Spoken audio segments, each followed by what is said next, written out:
What's the matter, Zack? What's the matter? Didn't like being put in a submission by a high flyer? Oh, guys, I didn't know Will Ospreay knew wrestling holds, because you could have broke up that pin, but you had me on your back, choking you out, and you had me pulling you in every which way and direction that I wanted to. I'm the stronger man in this situation, Zack, and you must be the best technical wrestler on this planet. There's no doubt about it. But what you lack is something that drives you. And what drives me right now is holding something that's been in my hands for so many times, but I can never call it my own. I've been chasing the British Heavyweight Championship now for 7 years, and I've not held it once.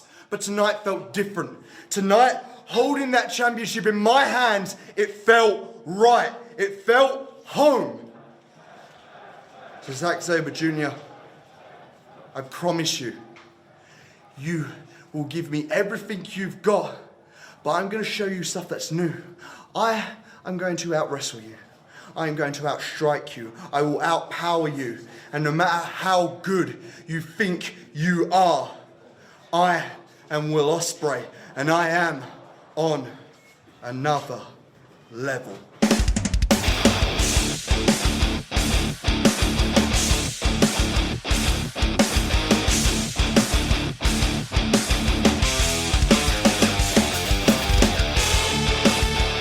Welcome to Last Match Standing, the podcast where we review, relive, and rank the 100 greatest wrestling matches of all time. As always, I'm Spencer. I wrestled in my back garden. And I wrestled a bear once. And today, we are coming to you from February the 2nd, 2020, from the Hokkaido Prefectural Sports Center in Sapporo, Hokkaido, Japan. It's the new beginning in Sapporo. Zack Sabre Jr. versus Will Ospreay for the British Heavyweight Championship. God, you know, there are some matches that transcend generations, and there are some matches that transcend promotions. And then there are some matches that your wife just won't stop asking you until you put on the list. Yeah, how has the couch been for you, Landon, so far? In all seriousness, Hope is not an easy person to impress. So the fact that she's been relentless advocating for this match for damn near a year is, enough to earn a spot on the list. I mean, after watching it 5 times consecutively, I see why.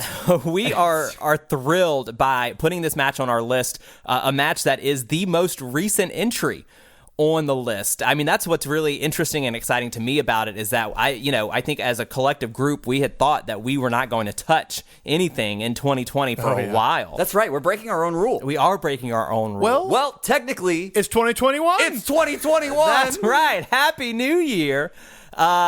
Just before we get really into ZSJ and Will Ospreay, just a couple of things we wanted to go ahead and clear up, I guess, for everyone.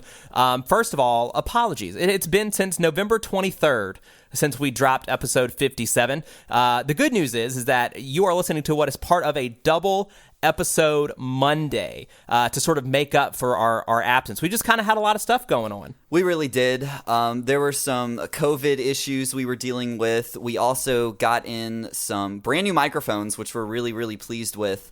But trying to work through some technical difficulties there, trying to figure out a whole new system.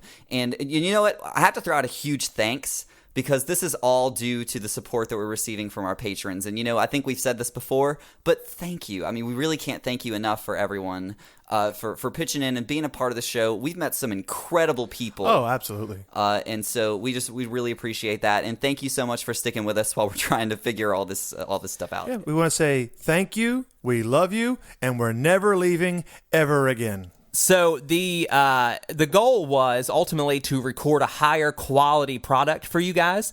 So we've kind of been spending a lot of time trying to perfect that, or perfect that instead of prefect, which would be the Hokkaido Prefectural Sports Center. Which nice segue. Nice callback. Yeah, you're welcome. But we also wanted to make sure that we could record safely. That's obviously the biggest priority for us as well. Safety is the biggest concern. So we got through the holidays. We kind of got into the new year. We definitely took a longer hiatus than we expected, but we are back and better than ever. Ready to close out season 3. Ready to close out season 3. We've got episode 58 and 59 dropping today. And then, of course, next week we'll have episode 60, all leading up to our season finale, which is going to be so incredible. Oh, and it's going to be a juicy. So I gotta say, just as one final preface for this episode, there will be a chance that there are some portions of this episode, very small, that could sound a little bit funky.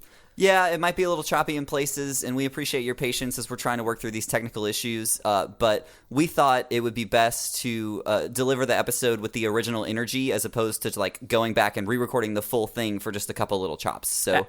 Absolutely. This was definitely one of those kinks that we were trying to work out technically as we sort of, get used to and progress into our better sounding equipment for you guys. So this is just part of it. We wanted to preserve that content, that really high energy that we had when we recorded it the first time. And of course, keep the originality of our ranking segment at the end of the episode. Exactly. Without re-ranking or trying to re-record that. So thanks so much for the patience with this. We're going to try to clean it up for you as much as possible, so it's you really don't notice it, but just in case there are a couple of small things, hopefully that's an issue that we'll have cleared up with future episodes. And most importantly, thank you to Red Shoes Ono for being the best referee in New Japan Pro Wrestling. Yeah, man, Red Shoes, we love anytime Red Shoes can be on the pod, so super glad Red Shoes is the ref for this match. But this is a match, like Landon said, it's one that transcends promotions, and it's a match that transcends wrestling. It's one that I think for us has been so exciting to get into because it feels almost very different than almost anything we've covered on the list so far. Oh, this match? Yes. And the stakes are high. So, Landon, I have to ask you, how did we get to the new beginning? One of the things that I love about this match is that it pays homage to the traditional mat-based New Japan wrestling style that the company was built on. Oh, yeah, absolutely. I mean, you expect to see that from ZSJ, but to see Ospreay really take it to Zack Sabre Jr. and meet him on that level, it harkens back to like the 70s, 80s feuds where Inoki and Saito and so many others were laying the foundation for what pro wrestling could be and what it should be appreciated as a serious sport. Oh, absolutely. Like this is what when they were founding that company, like this is what we want to do. This is what it's all about. Yeah. This is the 12th meeting between Will Ospreay and Zack Sabre Jr. ZSJ holding the 7-4 record over Ospreay heading into this one. Very special note to point out, though, right off the bat, is this is the first time two British wrestlers competed for the undisputed British Heavyweight Championship in New Japan Pro Wrestling. That's a pretty big deal. Now, the belt has been defended all over Japan, on New Japan all the time, but actually British guy versus British guy, first time. Oh, yeah. And you know what's really amazing about this match is Zack Sabre Jr. He beat Shibata and he beat Ishii on the same night to become the undisputed. Oh, wait, sorry. I'm glad you brought that up. So I'm glad you brought I'm on the wrong Wikipedia page. Well, don't be on the wrong Wikipedia page. Sorry. He beat Shibata and Ishii in the lead up to the British title match. So the British Heavyweight Championship is a complex title. It has a really interesting history. That would be an understatement, Landon. The championship was created on a misty night in Rio de Janeiro. Oh, excuse me. Sorry, I got my notes mixed up. As a brief aside, rip to Pat Patterson. Yeah. Oh my we didn't God. get a chance to talk about that, and that's a bummer. Huge bummer. What a loss for the wrestling world. I mean, truly one of the greatest minds. Yeah. He's one of those guys that his impact on the business as a whole can't be measured. No. Right? So you just reminded me with the no, Rio de Janeiro, absolutely. of I mean, course. just a little hat tip there, and Yeah. I mean, we're going to be talking about Pat Patterson, forever. I mean, his legacy is undeniable. No doubt. He created the Royal Rumble. He's the inaugural Intercontinental Champion. He's the guy. He was the right-hand man of Vince McMahon For like 30 years. until the end of his life. Yep. I mean, it's just phenomenal performer, a great mind. Well, you him and Vince used to book the shows at Vince's house. Incredible. Like they would sit by the pool and they would book the months. We owe a lot to Pat, so here's to him. No, actually, the belt was formed after the IPW UK Championship and the All England Championship were unified into the undisputed British Heavyweight Championship. The All England Championship its inaugural champion being created in 2001 after the main belt for that promotion was held by Doug Williams. Fuck yeah. Yeah. I love Doug Williams. That dude's fucking amazing. He wasn't able to defend the belt at the time, so they created the All England Championship as sort of this secondary belt. It was originally defended as the European Union Championship and became the FWA All England Championship. When FWA folded, that championship would go on to join the International Pro Wrestling UK organization as the IPW UK All England Championship. Are you with me? Before you get too deep in this, I gotta point out that Doug Williams had like the coolest fucking finish of all time. He had the Chaos Theory German suplex. Oh yeah, That's where he'd do a waist lock. He'd run you into the turnbuckle, do a backwards roll, and then use that momentum to do a German suplex into a bridge pin. It was gorgeous. Beautiful. Every Beautiful. time he did that, I'm like, just fucking kill him, because I'm never gonna say anything cooler than that. Yep. So that was It is beautiful. So yeah, Doug Williams being the inaugural, or actually he was at the time he was the main champ for Frontier Wrestling Alliance, but he couldn't wrestle, so they created European Union Championship, became All England Championship. FWA folds. Well, you get to recap back to IPW UK All England Championship. It's there. Well, IPW UK was established in 2004, quickly forming working relationships with previously mentioned FWA and a young ROH over in the States. Of course. One of the men responsible for building the prestige of the IPK UK Championship is Martin Stone, who is known now to many of us as Danny Burch. I know that name. What a guy.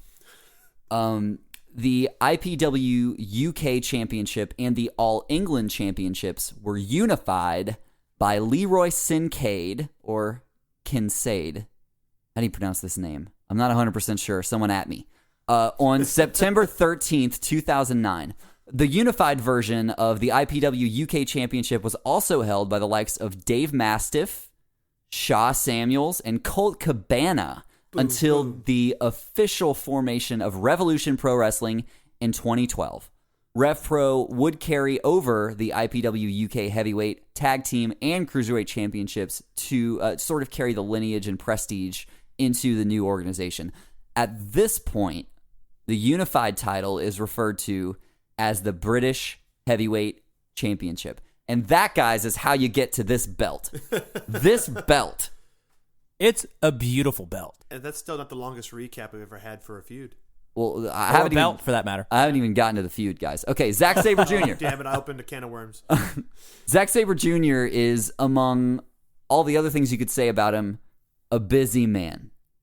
Yeah. He currently competes for New Japan as one half of the IWGP Tag Team Champions. He also competes for Pro Wrestling Guerrilla, Progress Wrestling, Ring of Honor, and, of course, Rev Pro. He's going to be tired. Well, I think what would be an interesting thing to tally up here is I'm not sure if you pit two other wrestlers against each other on a bigger stage that you would find two guys with a busier combined schedule than these No two. kidding. You know what I mean? Yeah. But what's even more impressive than that is the maintaining and consistent quality of their matches, knowing how much they work. I mean, you could say, well, they're constantly grinding the axe. Of course, they're going to look sharp. But, I mean, what about the jet lag? What about, like consistently cranking out great matches like that cannot be easy. No, it's not. And it absolutely depends on who you're in the ring with. And it's a treat to get these two in the ring with each other. Let me just say that wrestling one match over a weekend is tough. Wrestling for 5 promotions in 1 month is brutal. No kidding. Wrestling one night a month in Madison Square Garden is easy. Hulk Hogan had it easy. He did. He didn't wrestle. I'm sorry, I'm going on a CM Punk tangent. Go ahead. I'm Oh, sorry. he didn't wrestle 300 days a year. Sabre is known for his... Twice on Saturdays. Twice on... Oh, my God. Zack Sabre Jr. is known for his innumerable arsenal of holds and pins that perplex even the most experienced of wrestlers. He developed these skills through the NWA UK Hammerlock training school, where he began training at the age of 14. ZSJ, at the time of this recording, has been voted the best technical wrestler by readers of Pro Wrestling Observer for for the past 6 years consecutively, going for his 7th in 2020. Fuck. After watching this and their return, he might get it. After an appearance in WWE's Cruiserweight Classic tournament in 2016, Which I missed on our trivia episode. Required viewing. Good stuff. absolutely required viewing, ZSJ opted not to join with WWE and instead joined New Japan Pro Wrestling. He pretty much has taken the company by storm ever since. I mean, immediately getting invited to the 2017 G1 Climax tournament and then winning the 2018 New Japan Cup. As British heavyweight champion, Sabre would have a legendary feud with Hiroshi Tanahashi, who we've seen on this list before. The hair. High fly flow. Losing and regaining the belt from Tanahashi. I mean, just legendary guy to really just throw out there. I mean, ZSJ has absolutely cemented his mark as a top guy in New Japan in, 3 years? 4 years? ZSJ started 2020 with a successful championship defense over Sonata, Night 2 of Wrestle Kingdom 14, and carried that momentum into his matchup with Ospreay. Ospreay began his career working for Rev Pro and Progress Wrestling, but picked up by New Japan in 2016 at the recommendation of none other than AJ Styles. I can see why. Ospreay began his New Japan career in the junior heavyweight division, where he became a 3-time IWGP junior heavyweight champion, most recently losing the championship to Hiromu Takahashi at Wrestle Kingdom 14, the same event that ZSJ defended the British Pro Wrestling belt against Sonata.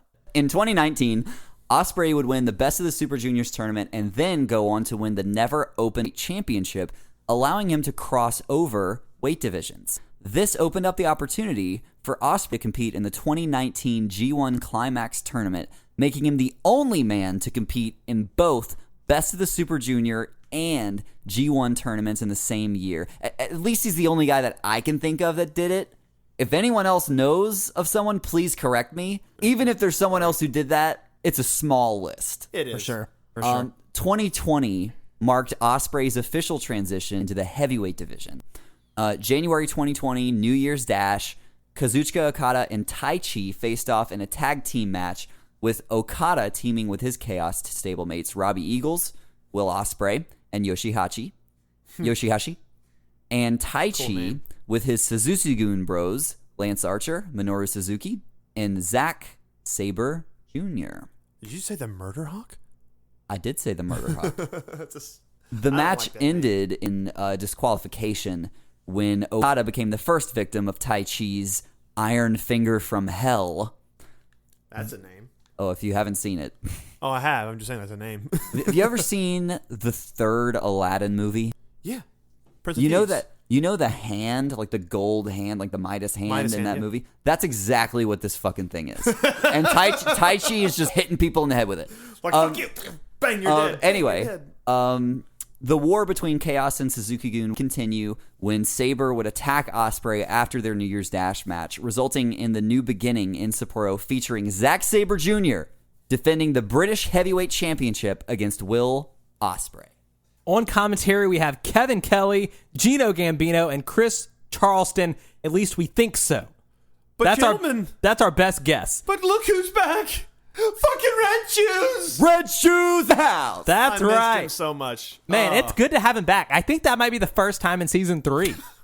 Oh, yeah, in season 3. First time in That's- season 3. You thought I was going the Mike Kyoto route. He's the first that's ever been on the pod. No. Like, look, we've, 12 Japanese matches? I think he's called 9 of them. Right, he's great here as always. I do have to say, as we sort of get towards the match itself, I mean, I was super hyped to watch this, but nothing gets me more hyped for a big time championship match than a really great ring jacket. Oh, yeah. And let me tell you something, Will Ospreay, that's a good jacket. Hey, ZSJ's is great too, but Will Ospreay's on another level with his ring jacket. It's really watch. good. I've said this so many times to you guys in the past a few weeks. 10 Go watch the G1. His jacket got like this double fur. I can't even explain it. It's beautiful. Bane. We have talked about how pro wrestling has so many different facets that you can enjoy about pro wrestling, right? What do you come to pro wrestling for? Do you come for the characters? Do you come for the violence? Do you come for the comedy? This match is what I come to pro wrestling for.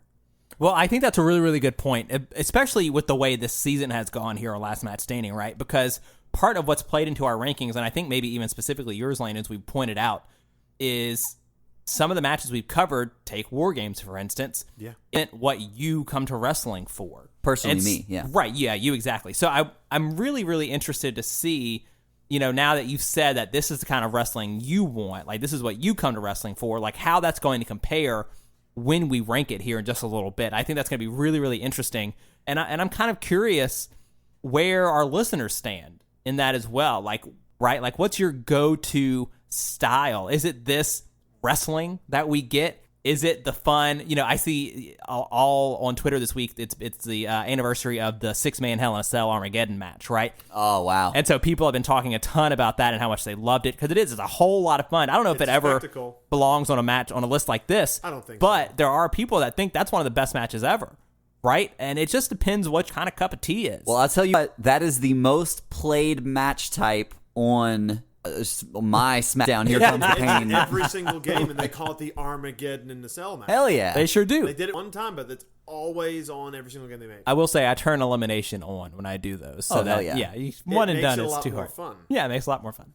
But I think overall, if you're looking, for this podcast, the greatest wrestling matches of all time, this is that. Look no further. Look no further than this match. This is a very grounded match, right? It's got that, literally Gotch Suzuki versus high flying lucha libre sort of feel to it. And it's built, and you can see even in the promo, the pre-match video package on New Japan, you can see they're building it as this classic wrestler ZSJ versus the high flyer Will Ospreay.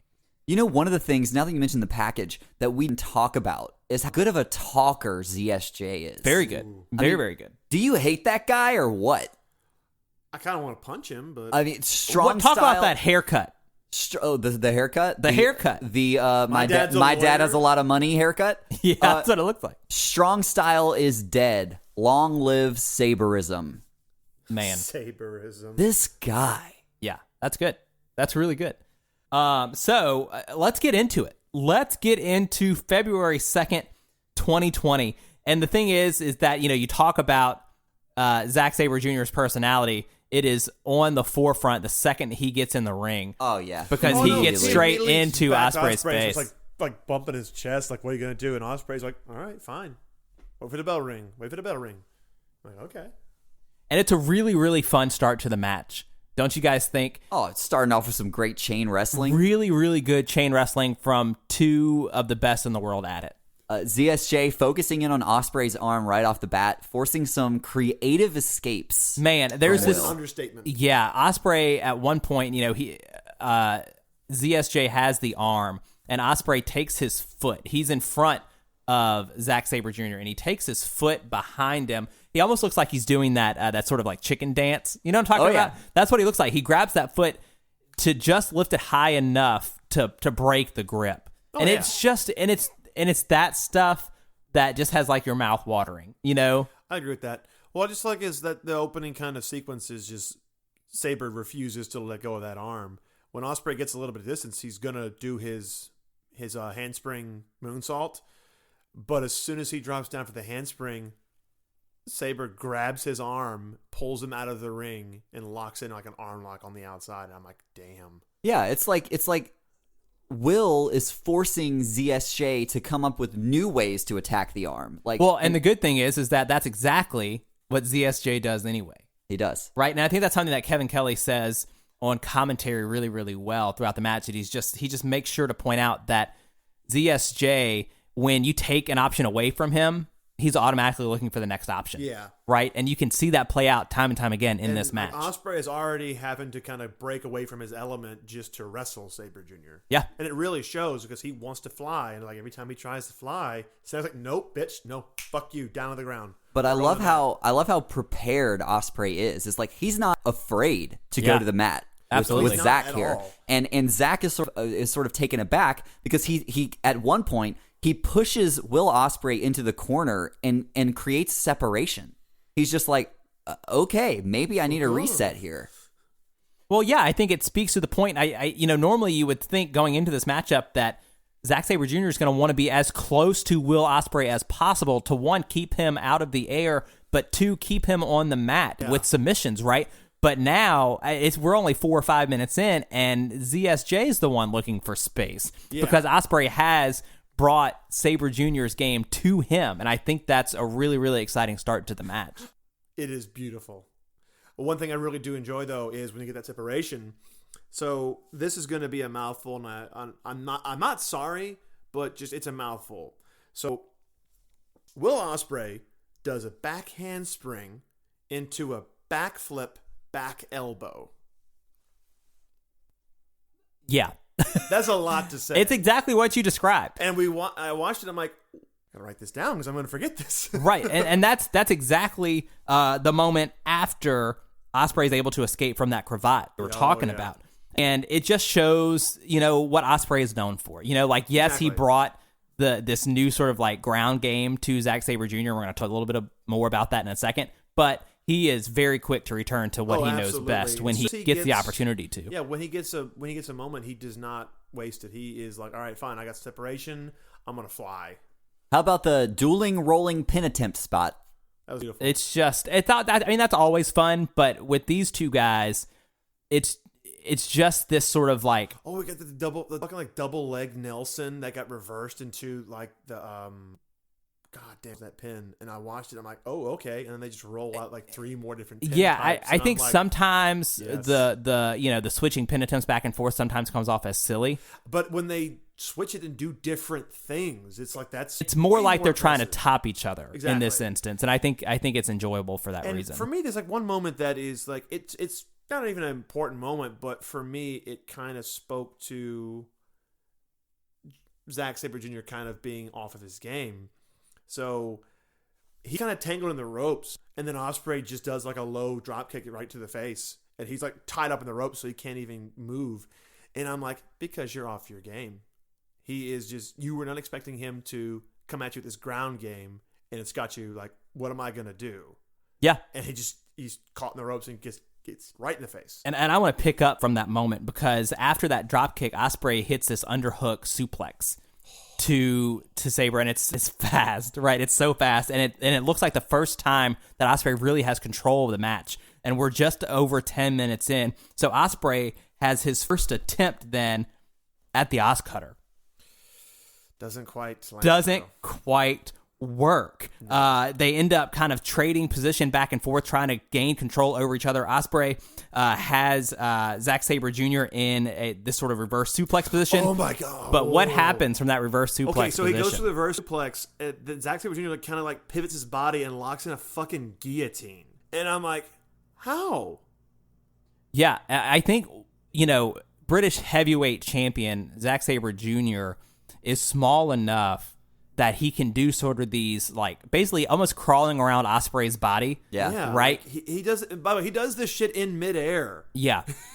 Like while he's being picked up for a suplex, just pivots his whole body and locks in a guillotine. So what's important to note is that so much of this match happens so quickly that it's tough to call. But the little moments, like Ospreay rotating out of a bow and arrow for a quick pin, or Zack catching Ospreay on a springboard and kicking him in the head, or Ospreay flipping out of a snapmare, just shows another level of mastery in this sport that you just have to respect. And then like the sequences, and this is a Japanese match. I mean, they're in Japan, so they build, and once you get to around that 15-minute mark, that's when they're like, all right, let's turn things up. And I think the best way to kind of explain that is, so Ospreay goes for a standing shooting star press. That gets reversed into an arm bar. He rolls out of the armbar into a crossface. And then, Zack Sabre Jr. rolls that into a crossface. And then Ospreay is able to break out of the crossface and lock in a figure 4. Oh my gosh. So he goes for that figure 4. And did you notice this little thing? So he goes to lock in the figure 4, and Zack Sabre Jr. grabs Ospreay's leg so that it can't be locked in. I've never seen that. I think the only time I've ever seen anybody do that is when Arn Anderson wrestled Ric Flair in like 95. It's like you got to catch the leg before he locks it in. Have you ever seen a reverse Boston Crab? Yeah, I did this match. ZSJ attempted one of those. I mean, just Sabre reversing an arm drag into a Cobra twist. Yeah. Thing of beauty. Although, before we get too far away from that figure 4, I think that's probably my favorite part of the match. Because while he's locked in, that's when that trash talking really starts happening. And I love this because Sabre keeps trying to slap him, and every time he does... Every time he goes for a slap, Ospreay grabs that leg and slams the back of the mat to really wrench in that knee. And he's just like, he kind of gives him that receipt for that cravat lock earlier. Or like, you're not getting out of this one. You know, it's so back and forth. Going back to the Ospreay attempting the Os Cutter, he gets caught in that sleeper hold, right? And Zack Sabre Jr. can't quite grab a hold of him. No. And so...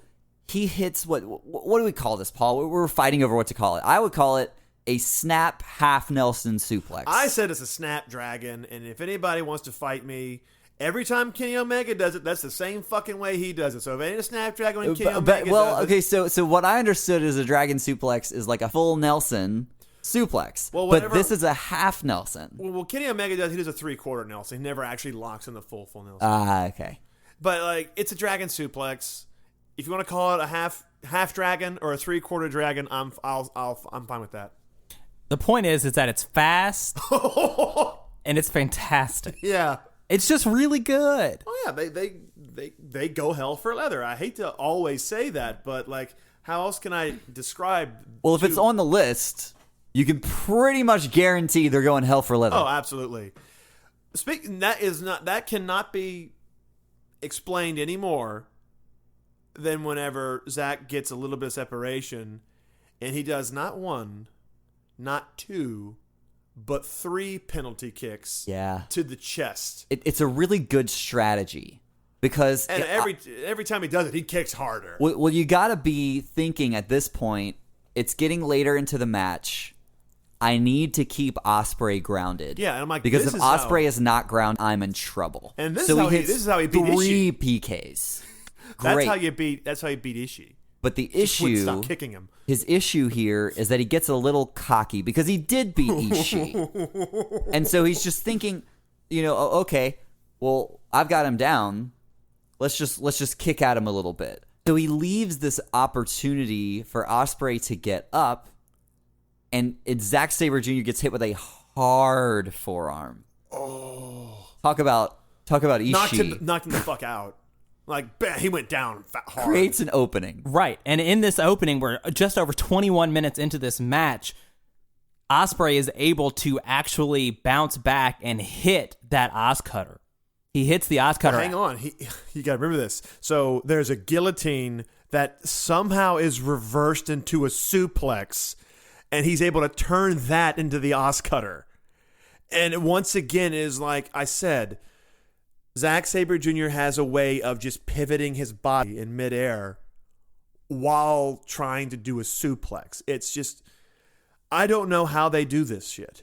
Once the Os Cutter's hit, this is when you go back to the character of Zack Sabre Jr. and the wrestler, the technician, the student of the game that he is. That son of a bitch rolls out of the ring. Rolls straight out of the ring. I'm like, you motherfucker. You lost. God damn it. Get back in the ring. Now, here's the deal. He pays for it. Oh, does he pay for it? Ospreay tries to roll Sabre back into the ring. Zack Sabre Jr. rolls back out across the ring on the other side. Then Ospreay does a springboard, handspring, handspring moonsault fucking moonsault. over the Unbelievable. top rope. Fluid to as water. ZSJ on the outside. I mean, and that's what he was going for early in the match, but Yeah. like it was scouted. He grabbed the fucking arm lock. and that's again. I mean, when you think of Will Ospreay, that's what you think about, right? It's beautiful. And he makes it look easy. Yeah. It is for easy for him. him. It seems to be absolutely. I agree. couldn't do that. But once they're both back into the ring, we talk about the high-flying stuff from Ospreay. We talk about how he was able to bring the ground game. But something that he brings here in the final act of this match are some really stiff strikes. And he does it with his legs. Oh, yeah. He starts hitting these... Well, he goes for the hook kick a few times. That's what he calls a super kick. I prefer it because it sounds cooler than super kick. So he goes for a super... God damn it. He didn't go for it. He gets that hook kick. He gets the hook kick. He's going for the hidden blade. And Zack Sabre is able to turn that into the gateway submission, which just looks like it'll just melt your face off when he locks it in. And it totally makes sense. As soon as he gets that, what do you even call it? Like this vicious arm submission. All of the attention that he spent on the arms makes so much sense. It's called the gateway. Well, I know, but that's what he's calling it. But he was trying to think of this, the technical, like what. When what we looked at physically it, I'm like, good Lord, what is he doing there? Because he's got it's like an arm bar, but he's also got like the neck being cranked he's by like the he's leg. butterflying the arms, but from the position of an abdominal stretch. Yeah. Yeah. I had to, when I watched the match initially, I was like, man, that's an abdominal stretch. Am I watching WrestleMania? That's what I thought. It's like an abdominal initially. stretch, but he's also like cranking neck. And Yeah, no, it's definitely way like, more than that. It's whoa. definitely way more than that. But similarly to Zack Sabre Jr. rolling out of the ring after the Os Cutter, Ospreay finds the ropes, and he finds find them those quickly in this moment, right? And so now Zack Sabre Jr. is looking for something else to finish Ospreay off, and he goes for the Zack driver. Oof. But Ospreay reverses it into a reverse bloody Sunday. And I'm like, I love this match. What is happening? I'm like, okay, I see why Hope wanted us to review it. Yeah, it's incredible, and I mean, it just seems like a study in one-upsmanship here. Oh, exactly. Because Zack Sabre Jr. has something in his back pocket. He does. That does get him surprise victories from time to time. And that, my friends, is called the European clutch pin, and it is absolutely my favorite pin in wrestling. It's incredible, and he hits it here after a reversal of an Ospreay Stormbreaker. Ugh. I mean, there's almost no way to describe it, right? It's insane. How do you kick out of this pin? I don't We know. saw it happen. You don't have an answer. Right? don't. I couldn't. I Ospreay knows the answer. I was convinced that that's like an unbreakable pin. It wasn't because Ospreay kicks out. But man, that Cobra twist is brutal. Oh, man. and I just gotta say, there comes a point when you're reviewing a match where you see a sequence where you go, okay, I know I've got a running thing where I mark out for a power bomb, but the way this power bomb was set up scared me and then wowed me. Because we go from I thought I was going to do the fucking Dominator. Because he got him up on his shoulder. And then, he's about to, drop him. And then, Zack Sabre Jr. is able to kind of reverse that back. And now he's going to go for the Zack driver again. Yeah, so that setup is actually fuck you. I'm going to do a fucking power bomb. Yeah, so the setup is actually for the Stormbreaker, and if you haven't seen it, please go watch. I thought he was going to do the fucking Ospreay. Dominator. Yeah. Like, oh, please don't kill him. He'll die. Oh man. Well, the power bomb is from Will Ospreay to Zack Sabre Jr. because ZSJ has Ospreay in the triangle. Right? So he's got him on the mat. It's similar. It's what Roman Reigns has done a lot. And you know what? You said that too, but I even said this when it happens. Go watch any Shawn Michaels British Bulldog match. They do that spot. Now it's not from from an arm bar or from a triangle hold is what he did it. Yeah. It is whenever they always did it from the short arm scissors. Mm-hmm. Like Shawn What lock a it great in. pair to do that. He'd lock too. it in and then Yeah. Davey Boy would roll over and then just pick him up and then he would just do this one arm power bomb. And sometimes he would do just he would drop him down on the shoulder. But it's every time he did it, I'm like, that is fucking power. I realized that by bringing up the name Roman Reigns in this match, I feel like I have cursed. You haven't. But I just want to, that's what it made me think of. Roman Reigns, is best Charlotte Roman Flair Reigns. does this spot as She well. does. And so You it's know just who else did it? Kurt Angle did it. yeah, So absolutely. boom. It's And a Kurt Angle great is the greatest of all You time. know who It's else did a it? great Paul spot. Altazan did it to me. I did. I did this exact spot to you. I love it a lot, and it keeps the powerbomb streak on the list, which is really the does. most important part. And that's why I didn't. I'm like, I know I always jump up and scream powerbomb, but like this was something truly special. After Ospreay hits the powerbomb, he gets on the top rope, hits that Just a fucking shooting shooting star press. press. Beautiful. Man, But what It is happens? beautiful. What happens? ZSJ does kick out, and then things go This downhill. this for broke my Ospreay. heart because I was convinced that Ospreay was going to win this match. Yeah, I mean, there's just something particularly sinister about the Cobra twist. It's one of the most brutal moves So- I've ever seen. If you're not familiar with the Cobra twist, it is the octopus lock. And the way he locks it in is he does it standing. Like you're standing when he locks it in. And Will tried to fight out of it. He tried to twist pivot, and then they rolled down. And when he rolled down on the mat, now he's on his back. Well, And it's just Zack grabs that other arm and he bends that fucking arm back. You know, Yeah. he ripped off his elbow pad, popped the elbow, Yep. jerked back the wrist, and then he just leans back. You're like, that. Come on, tap out. And then he like forces him back. It's like he separates his shoulder. There are several adjustments that Zack makes while he's doing this closing move because he knows, okay, this is how I win. I have him. I'm wrapped around him, not going anywhere, and Once he they're just on the makes mat, tighter and tighter, like a cobra, like a python, right?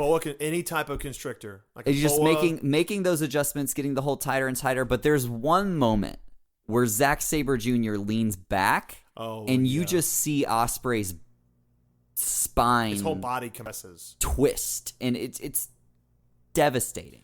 And like, this is not the first. We've had a couple of these endings before, but Red Shoes stops the match. And you can hear, and I think this is so important, you can hear Ken Kelly say on commentary, just like the G1. Mm-hmm. These two faced off in the G1. It ended exactly like this. And it was terrifying to watch. Yeah. And I mean, you'd have to think as the referee, like put yourself in Red Shoes right now. If I'm Red Shoes, I'm like, if I don't stop this right now, Ospreay he's not gonna be able to wrestle anymore. He could have been He's paralyzed. gonna break I his mean, back. He's gonna do permanent damage to his shoulder and his back, and he's got a family, man. He's got to pay the bills. If he can't wrestle, he can't earn money. Zack Sabre Jr. gets his hand raised. He gimmies the belt and goes straight to the camera and says, "Where are all my challengers?" Fuck you, Zach. What a dick. I love that man. I love to hate him. Exactly. And I will say this. These two have a return match about 2 weeks later that I don't want to talk about too much because I'm pretty confident we might be talking about that match at some point. Because Yeah. holy shit. That one it's a different style because they're in Britain, so they're doing that British style. It's a little bit faster, but there's a lot of the same story beats and not like the same stuff. There's one point in that match where he hits that cutter. And Zack tries to run out of the ring, and Will stops him, drags him back into the ring, and I'm like, I got you. I read your book, motherfucker. Yeah, and so it really makes sense to have that match follow this one being just 2 weeks later. Or you could always do it. I didn't watch that one first, Well, either way. and then Yeah. watch this one after. Both of the matches are viewable on New Japan World. Highly Yeah, recommend they're them. both just over. I think they're both right at about 30 minutes. Yeah. They don't feel like it. Neither one of them do. Especially that one. This is the quickest 27 minutes of wrestling you'll ever watch. Yeah, I is think this the return match for Rev Pro is like maybe 31 or 2. It doesn't feel like it. It's quick. It's very, very quick. There's not a lot of like wasted motion. There's a lot of I'm gonna pick you up for this hold, but you're gonna like twist, pivot, and reverse into this hold, and then I'm gonna kind of bend you back into this hold, and then you're gonna do. There's a lot of that in that one, and that one is just like it's lightning in a bottle. These two really are. So I'm very confident. We'll probably talk about that match at some point, but we're talking about this one today, and before we get into the ranks, we got to say favorite moments. I know I basically already spoiled all of mine, but Yeah, I mean, if I have to pick a favorite moment, it's hard. This match, kind of like Landon said earlier, it's hard to call, right? We just how much is happening, how fast it's going. But for me, I think the exchanging submissions sequences, specifically the arm bar to the crossface to the triangle to the figure four, like for me, so that's gonna be my favorite moment. I think that might be mine too. Maybe whenever he reverses the triangle hold into a power bomb, just for one selfishly because I did that sequence, and two power bomb, three just because it was on. Mine essentially are the little moments, right? It's the little things that happen too quickly to call.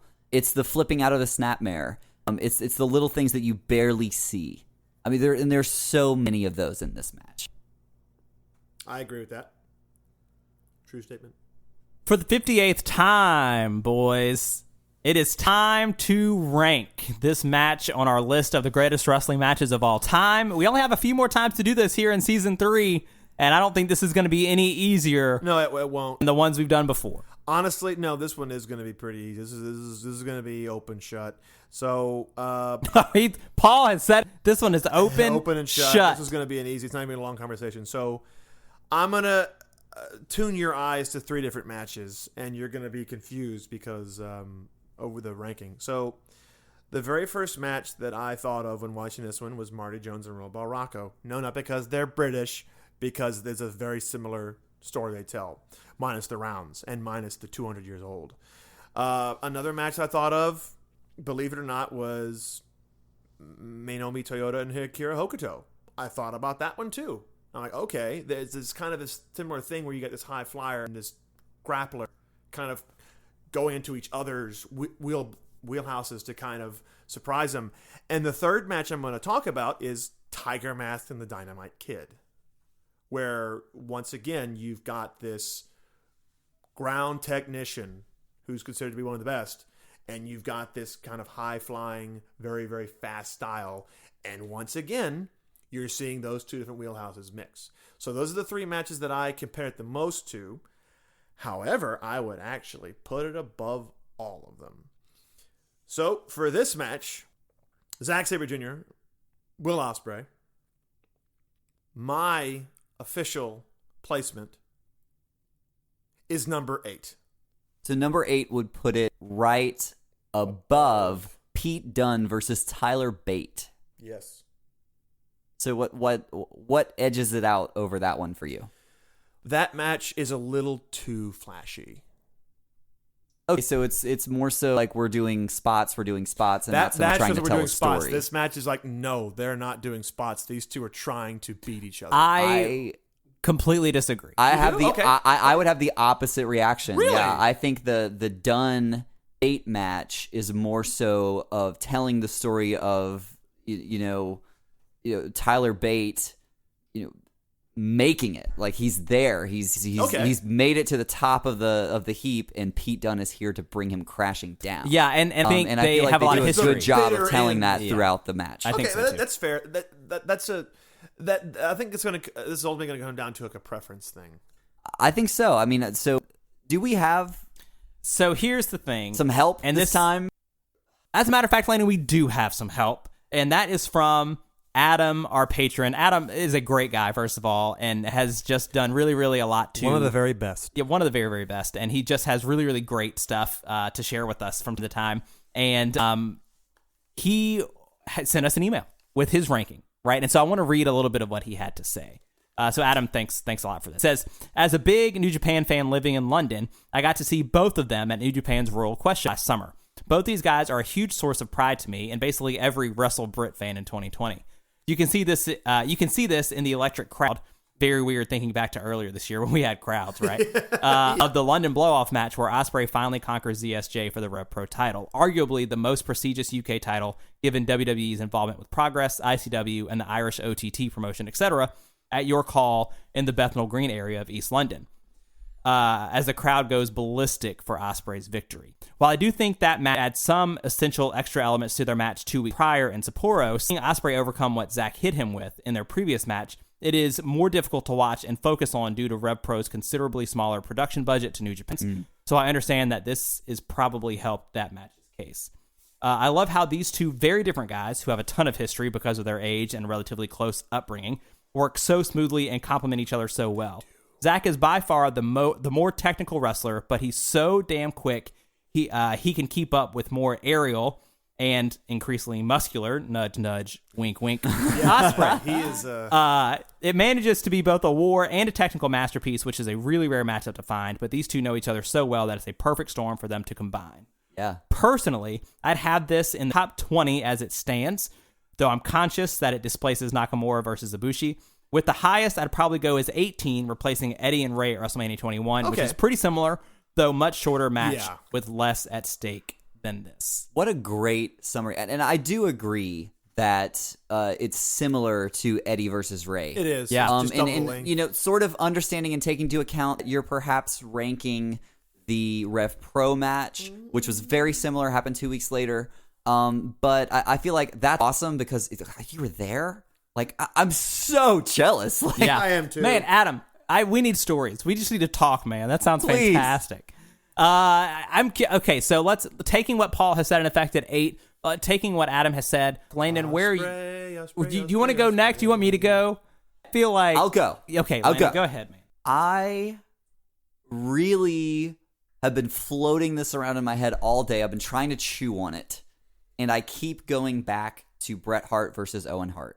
I feel Bret and Owen in this match. Like, it feels like right where I it's put that. it. Pretty much right where Paul put it is where I've been sort of in my head. Okay. But, I kind of end up somewhere in the 7 to 5 range, right? Is Okay. it might even edge out over Rock Austin for me. But is it as great as a story as they were telling with Okada and Tanahashi at number 5? Yeah, I don't that's- know if it's quite that That's level. why I kept hitting like these rocks. Like, man, I think it might be a better match, but Yeah. the overall Yeah, I could- story, the stakes, the presentation, like, I just could not quite go that high. Right. This match is a big fucking deal, but like Tanahashi Okada is like one of the biggest moments in like the last decade in Japan. So Agreed. It's really hard to top that.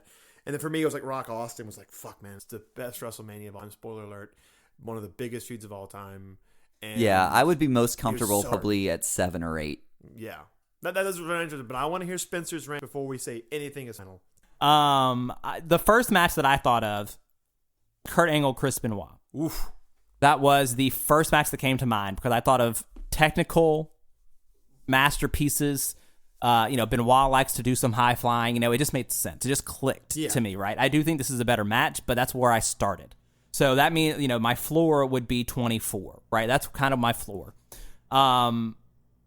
And I don't go as high as you guys go. I think this is I'm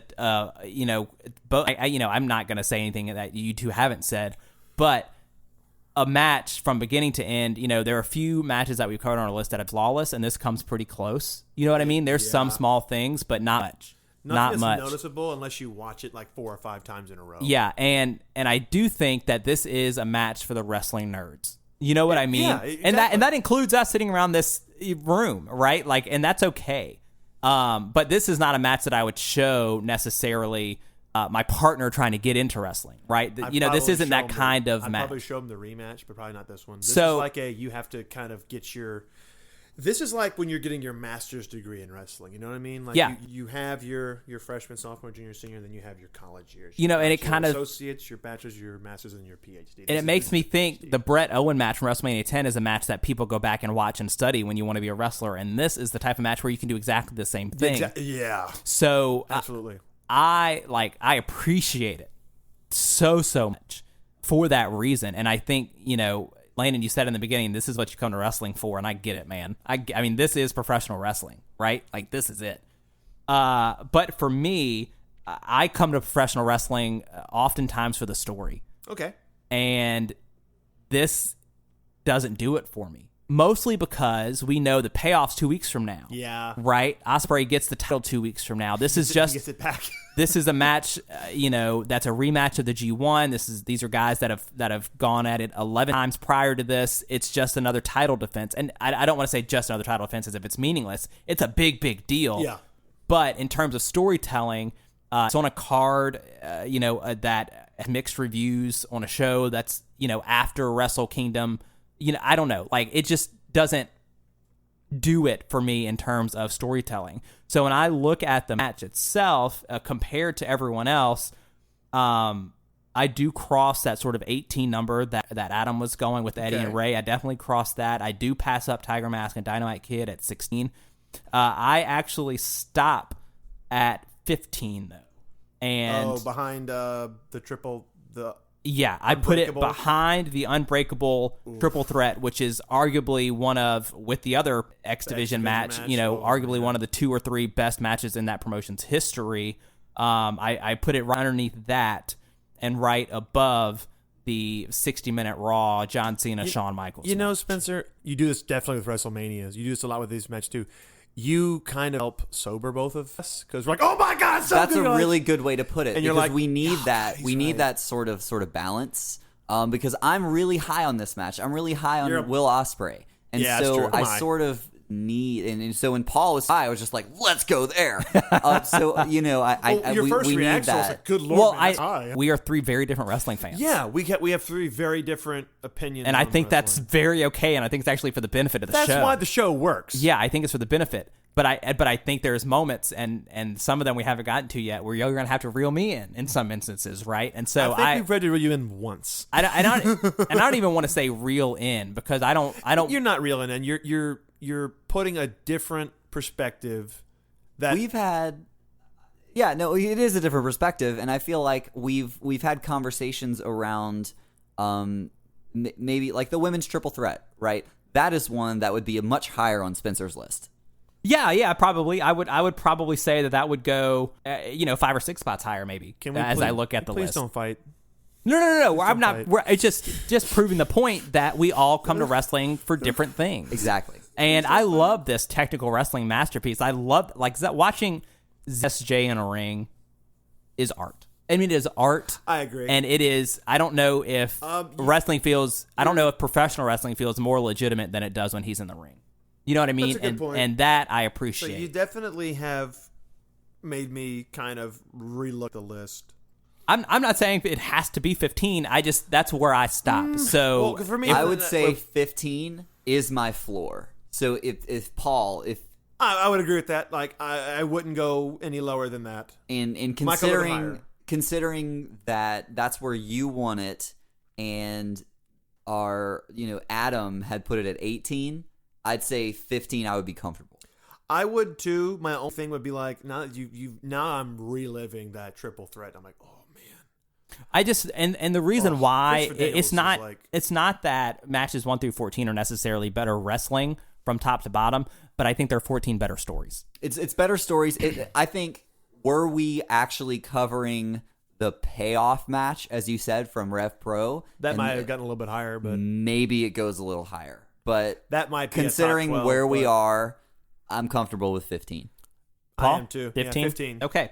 So 15 it is, but this of course is all pending what ultimately will be our season 3 finale episode just a little bit. Very true. And in that episode, we're going to have a chance for the listeners to rank everything, and we're going to recap their rankings and you guys' rankings. It's going to be really, really, really fun. I can't wait. The good news is, guys, is that this match, episode 58, was part of a double episode Yes. Monday, which means we'll be you can back next week. sit tight and listen to our next episode. So you got plenty of content, stuff that we have been super, super pumped to show you. But with that in mind, so now that you have access to episode 58 and 59, I do want us to have one more clue for what's going to be our final match on season 3. Landon, what is that final clue? The final clue takes us back to the beginning. Oh, it's good. That's a good one. I like that a whole lot. We're going to tell you guys on episode 59, which you should be able to listen to now. We're going to tell you what's on that final episode. So it's going to be super, super fun. So next week, we'll be back with episode 60, and then we will be finishing off season 3, our season 3 finale before the year is up. Ready to put this year behind us. but we've been so pumped about season 3. You guys have been great all along, so be on the lookout for the season 3 review, the survey for you guys to fill out so you can rank these matches yourself, because I know I'm interested. Paul's interested. Lane is interested. Oh yeah, I want to hear it. I want to hear every opinion. Hey, and we'll have season 3 by the numbers, which I enjoy doing. So, and just so everybody knows, if you send us an email, we do read them. Oh, all the time. Don't ever think we don't read them. Every time. We read every single one of them. We love every one of them. So, for you guys listening, again, thanks to our patrons, thanks to you guys listening, feel free to rate us, review us, share us, like us, subscribe, any of those other buzzwords that you might feel like throwing into action, feel free to do so. But until episode 59, I'm Spencer. I'm Paul. I'm Landon. And this is Last Match Standing.